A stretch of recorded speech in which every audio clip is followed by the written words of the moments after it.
রেস্টুরেন্টের মতো white sauce pasta recipe কিভাবে বাড়িতে খুব সহজেই বানিয়ে ফেলতে পারবেন তার রেসিপিটাই আজকে আমি আপনাদের সাথে শেয়ার করব। নমস্কার বন্ধুরা, গোপলু কিচেনে আপনাদের সবাইকে স্বাগত। চলুন তাহলে বন্ধুরা দেখে নিই আজকের এই হোয়াইট সস পাস্তার রেসিপিটা। এটি বানানোর জন্য আমাদের লাগবে 200 গ্রাম পাইপ পাস্তা, অথবা যে কোনো পাস্তায় আপনারা নিতে পারেন। এরপর এগুলি সেদ্ধ করার জন্য আমি পরিমাণ মতো জল নিয়ে নেব। ওর মধ্যে দিয়ে দেব হাফ টিস্পুন লবণ এবং 1 টিস্পুন ভেজিটেবল অয়েল। জলটা ফুটতে শুরু করলে ওর মধ্যে পাস্তাগুলিকে দিয়ে দিতে হবে। 5 মিনিটের মতো আমি পাস্তাগুলিকে এখানে সেদ্ধ করে নেব। এর থেকে বেশি সময় সেদ্ধ করলে পাস্তাগুলি কিন্তু খুবই নরম হয়ে যাবে। পাস্তাগুলি সেদ্ধ হয়েছে কিনা আমি চেক করে নেব। দেখুন বন্ধুরা, একটি ছুরি দিয়ে আমি কেটে দেখে নেব পাস্তাগুলো খুব সহজেই কেটে যাচ্ছে কিনা। খুব সহজে এই রকম কেটে গেলে বুঝে নিতে হবে পাস্তাগুলি খুব সুন্দর সেদ্ধ হয়েছে। এবার এগুলিকে আমি জল থেকে ছেঁকে একটি পাত্রে তুলে নেব। পাস্তাগুলিকে ছেঁকে নিয়ে আমি কিছুক্ষণ ঠান্ডা করে নেব।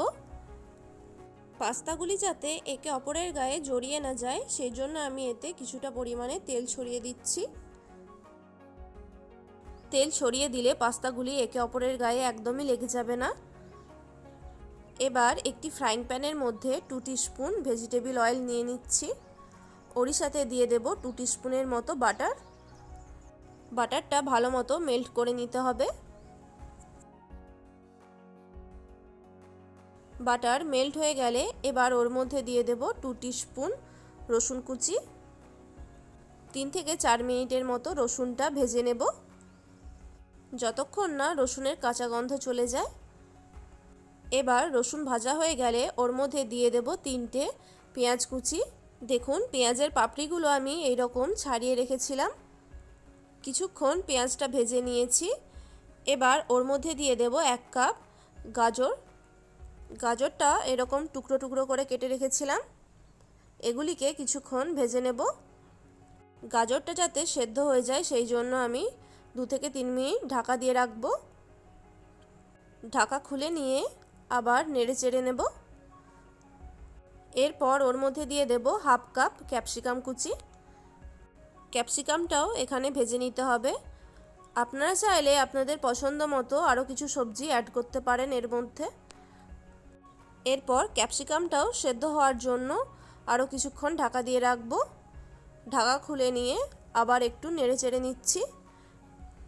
সবজিগুলো প্রায় ভাজা হয়ে গেলে এবার ওর মধ্যে দিয়ে দেব হাফ টিস্পুন গোলমরিচ গুঁড়ো। ওরই সাথে দিয়ে দেব half teaspoon oregano. White sauce pasta বানানোর জন্য কিন্তু এই উপকরণগুলো অবশ্যই লাগবে। অপরদিকে একটি কড়াইয়ের মধ্যে 50 গ্রাম বাটার দিয়ে দেব।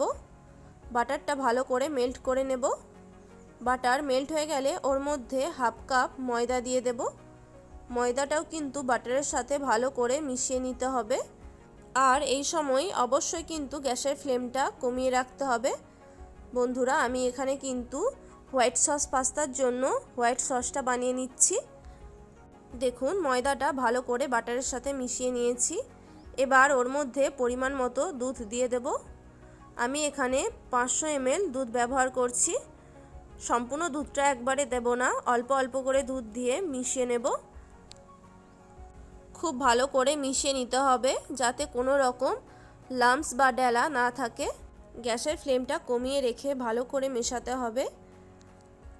হোয়াইট সসটা যতটা ভালো তৈরি হবে পাস্তার টেস্টও কিন্তু ততটাই সুন্দর হবে। দেখুন বন্ধুরা, সসটা ঠিক এই রকম তৈরি হয়ে গেছে, কোনো রকম লাম্পস বা ডেলা নেই। এবার এর মধ্যে দিয়ে দেব একটা চিজ কিউব, যেটিকে আমি ঝুরি ঝুরি করে কেটে রেখেছিলাম যাতে খুব সহজে সসের মধ্যে চিজটা মিশে যায়। চিজটা ভালো করে মিশিয়ে দিয়েছি। এবার ওর মধ্যে দিয়ে দেব পাস্তাগুলো দেওয়ার পরই ওর মধ্যে ভেজিটেবলসগুলোও দিয়ে দেব। এরপর সব কিছুকে ভালো করে মিশিয়ে নেব। সব কিছু মিশিয়ে নিয়ে ওর মধ্যে এবার স্বাদ মতো লবণ দিয়ে দেব।